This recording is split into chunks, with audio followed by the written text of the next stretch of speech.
Good morning all of you. आज हम third chapter का नेक्स्ट टॉपिक स्टार्ट कर रहे हैं जिसका नाम है जूट। आपने सभी ने नाम सुना होगा। जूट जो है एक नेचुरल फाइबर ही है जो हमको प्लांट से मिलता है। जनरली अगर देखा जाए तो जो जूट प्लांट होते हैं उन्हें ग्रो कराया जाता है, कल्टीवेट कराया जाता है। तो हम इसके बारे में देख लेते हैं। तो जनरली अगर देखा जाए तो जो जूट प्लांट्स होते हैं उनको, इसके बारे में मैंने थोड़ा बहुत आपको बता दिया था कि जूट प्लांट्स जो होते हैं वो कहाँ पर होते हैं। सबसे ज़्यादा वेस्ट बंगाल में ग्रो होते हैं और इसे गोल्डन फाइबर भी बोला जाता है। इसके हमने कुछ यूजेस भी देख लिए थे। इसका हमको कल्टीवेशन देखना था। तो कल्टीवेशन में हम देखते हैं कि जनरली अगर देखा जाए तो जूट जो प्लांट होते हैं उनका कल्टीवेशन कब होता है? मार्च से अप्रैल में होता है। इट मीन्स इनको रेनी क्रॉप्स, ये एक रेनी क्रॉप है, मतलब कि सबसे ज़्यादा इसको रेन की रिक्वायरमेंट होती है। ये जो प्लांट्स होते हैं 6 to 12 फीट हाइट के होते हैं। अगर देखा जाए तो बहुत ज़्यादा लॉन्ग होते हैं कि हाइट जो होती है 6 to 12 फीट होती है। और इनके जो फ्लावर्स होते हैं वो येलो कलर्ड होते हैं। The plant are cut during the flowering stage, मतलब कि जब इनमें फ्लावर्स आते हैं उसी समय इन प्लांट्स को कट किया जाता है। It is because good quality jute is obtained from its young stem. तो जब हमको अगर इससे जूट लेना है तो यंग स्टेज में ही सबसे अच्छी क्वालिटी का जूट इससे लिया जा सकता है। The old stem becomes very hard, क्योंकि जो ओल्ड हो जाती है स्टेम वो बहुत ज़्यादा हार्ड हो जाती है, तो उसके फाइबर्स को सेपरेट करना जो है वो मुश्किल होता है। तो इसीलिए इसकी सॉफ्ट स्टेम का यूज़ किया जाता है। फिर after harvesting the stalk of the plant are tied into bundles and left in stagnant water for about 20 days. फिर क्या करते हैं? इसका एक बंच बनाते हैं। इसकी जो बंडल्स होते हैं या बंच जो होता है उसको फिर पानी में कम से कम 20 दिनों तक के लिए छोड़ दिया जाता है। Bacteria grow in stagnant water. जब हम इसको वाटर में रखते हैं, वाटर कैसा होना चाहिए? बहता हुआ होना चाहिए पानी, है ना, या स्टोर्ड वाटर, हाँ सॉरी स्टोर्ड वाटर होना चाहिए। तो जब हम इसको वाटर में रखते हैं तो वाटर में क्या होता है? बैक्टीरियाज ग्रो करने लगते हैं। तो जब बैक्टीरियाज ग्रो करने लगते हैं तो उस समय क्या होता है? जो फाइबर्स होते हैं वो जो फाइबर्स के बीच में जो मटेरियल्स होते हैं वहाँ पर बैक्टीरियाज क्या करते हैं? इसकी रेटिंग कर देते हैं। रेटिंग मतलब कि जो फाइबर्स हैं उनको सेपरेट कर देते हैं। When the stem root the fibers are separated by hands, फिर उसके बाद क्या किया जाता है? जो फाइबर्स होते हैं या स्टेम जो होती है उनको हाथ से सेपरेट कर दिया जाता है। The fibres so obtained are dried in the sun and dried into small bundles, फिर टाइड इनटू स्मॉल बंडल्स। फिर इनको क्या किया जाता है? पानी से निकाल लिया जाता है और पानी से निकाल कर इन्हें कहाँ रख दिया जाता है? सुखाने के लिए। और सुखाकर इन्हें एक टाइट बंडल में बांध दिया जाता है। तो this bundle are sent to the mills. फिर इन बंडल्स को कहाँ पहुँचाया जाता है? मिल्स में। They are then spun and woven into textile at the mills. फिर इन्हें कहाँ पहुँचाया जाता है? मिल्स में पहुँचाते हैं। मिल्स में ही इनको किस में कन्वर्ट किया जाता है? थ्रेड में कन्वर्ट किया जाता है। मतलब धागे होते हैं पर बहुत ज़्यादा पतले धागे नहीं होते हैं। जूट का जो एक तरह से रस्सियाँ बनती है तो रस्सियाँ जो होती है बहुत ज़्यादा मोटी होती है। अब यूजेस देख लेते हैं इसके जूट के। तो jute is the second most important fibre after cotton.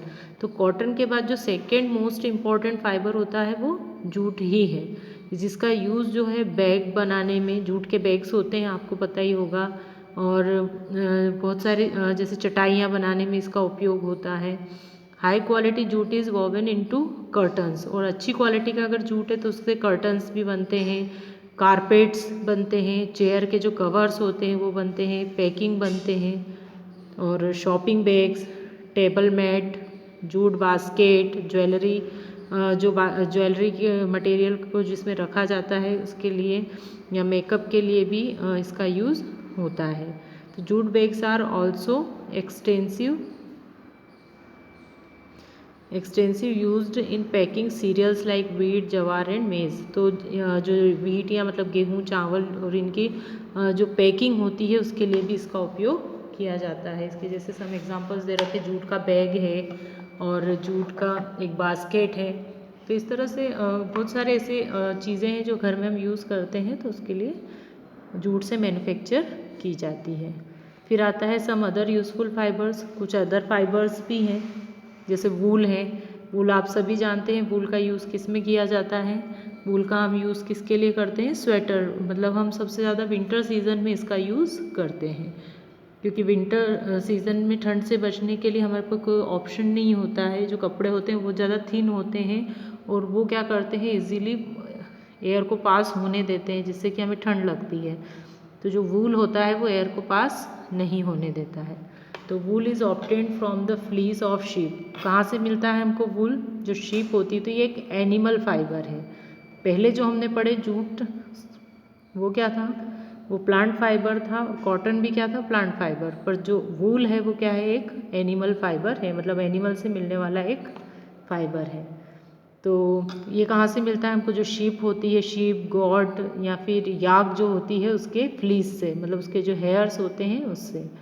तो removing the fleece from sheep is called sharing. अगर हम कोई शीप होती है उससे हेयर्स को उसके रिमूव कर देते हैं तो उसको हम बोलते हैं इस प्रोसेस को sharing. After sharing the wool is cleaned. इसके बाद क्या किया जाता है, वूल को आप 7th में भी ये टॉपिक पढ़ोगे, आप ये चैप्टर भी पढ़ोगे, तो थोड़ा ब्रॉड लेवल पर पढ़ोगे।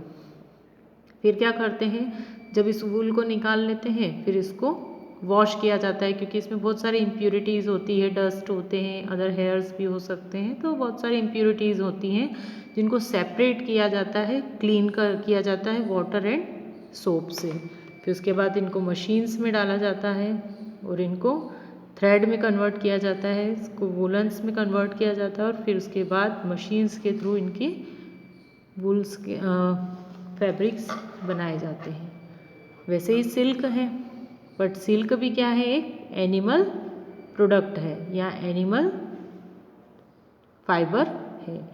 तो silk was first developed in China. China ने सबसे पहले इसको डेवलप किया था। It is obtained from the cocoon of the silk worm. कहाँ से मिलता है ये हमको, सिल्क वर्म से। सिल्क वर्म क्या करता है, कोकून बनाता है। यही कोकून जो होता है, जब हम इसको सेपरेट करते हैं तो इसमें थ्रेड का एक लॉन्ग थ्रेड हमको मिलता है।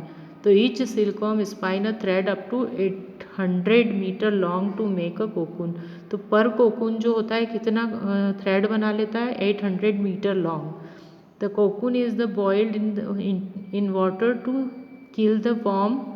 उसके बाद क्या किया जाता है, जब हमको कोकून मिलता है तो कोकून को वार्म वाटर में डालते हैं, जिससे कि इसके अंदर जो इंसेक्ट होता है वो किल हो जाता है, मर जाता है। It is then unwound to get the silk fibre. और जब हम इसको गर्म पानी में डालते हैं तो जो सिल्क के थ्रेड होते हैं वो एक दूसरे से सेपरेट हो जाते हैं।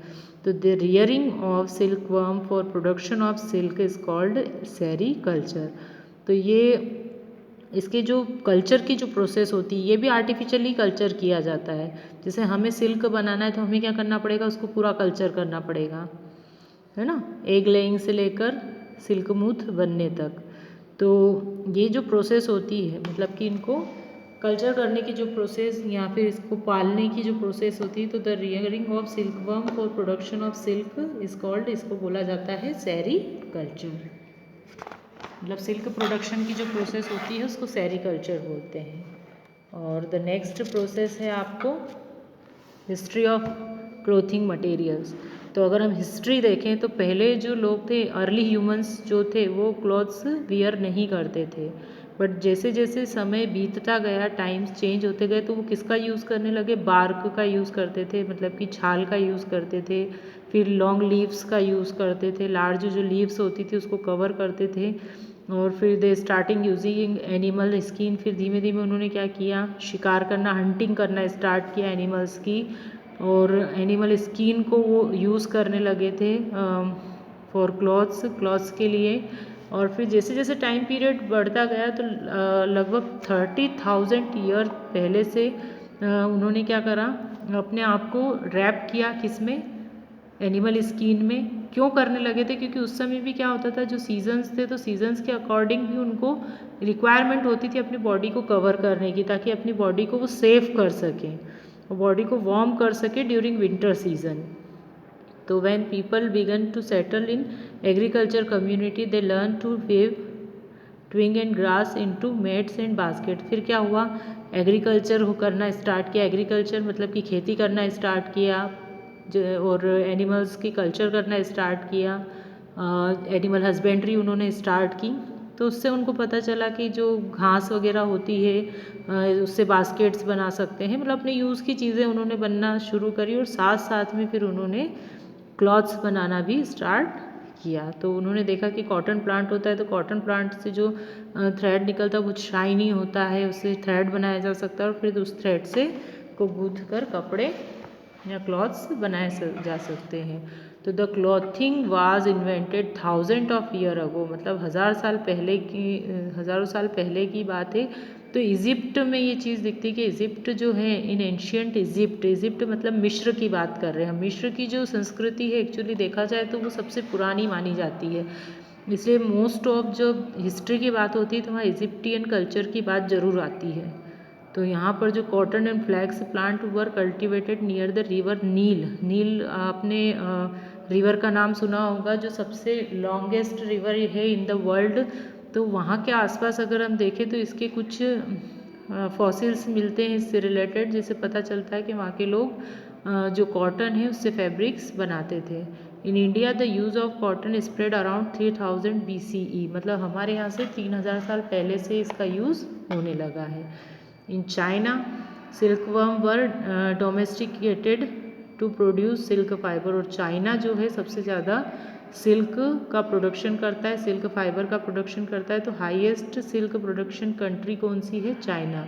इसका क्वेश्चन का आंसर भी मुझसे किसी ने पूछा था, तो आप लोग लिख लेना चाइना।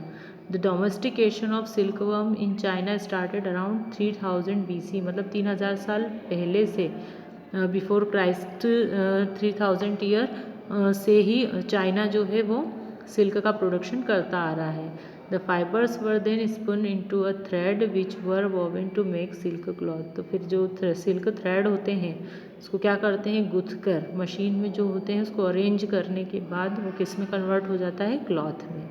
तो earlier stitching was not known, women used to wear sari and men used to wear dhotis. तो वो अगर पुराने समय में हम देखें तो उस समय जो है ज़्यादा सिले हुए कपड़े या ज़्यादा डेकोरेटिव या ऐसा ज़्यादा वैरायटी ऑफ क्लॉथ्स नहीं होते थे, तो उस समय जो वुमेंस थी वो साड़ी वियर करती थी, एंड जो मेल्स थे वो धोती पहनते थे। तो this clothes were not stitched, उस समय सिले हुए कपड़े ज़्यादा लोग पहनते नहीं थे, ओनली लपेटते ही थे एक तरह से।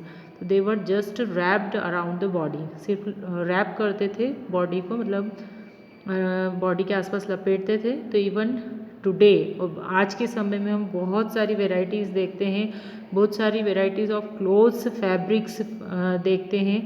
तो आज के समय में sari, dhoti and lungi are used in unstitched cloth with the invention of the sewing needles people started stitching fabrics to make clothes. और जब पहले साड़ी, धोती और लुंगी पहनते थे तो उसके बाद क्या हुआ, नीडल का इन्वेंशन हुआ। तो नीडल जब इन्वेंटेड हुई तो उसके बाद फिर स्टिचिंग करना स्टार्ट हो गया और फैब्रिक्स बनने लगे, क्लॉथ्स बनने लगे। तो आज के समय में various stitching clothes such as jeans, हम बहुत सारे वेराइटीज़ के क्लॉथ्स देखते हैं, जैसे जीन्स देखते हैं, सूट्स देखते हैं, शर्ट्स देखते हैं, आप भी पहनते होंगे, स्कर्ट है, टॉप्स है, जीन्स है, टी शर्ट्स हैं, ट्राउज़र्स हैं। तो मैनी काइंड्स ऑफ एक्चुअली हम ड्रेसेस देखते हैं, जिसका अगर हम हिस्ट्री की बात करें तो हिस्ट्री में बहुत रेयरली ही क्लॉथ्स मिलते थे, क्लॉथ्स बनते ही नहीं थे। और आज के समय में हमारे पास बहुत सारे फैब्रिक्स हैं, बहुत सारे फाइबर्स हैं जिसका यूज़ होता है फैब्रिक्स बनाने में। आपकी चॉइस के अकॉर्डिंग आप इसको बना सकते हैं। तो ये चैप्टर आपका एंड हो गया है यहाँ पर। Thank you.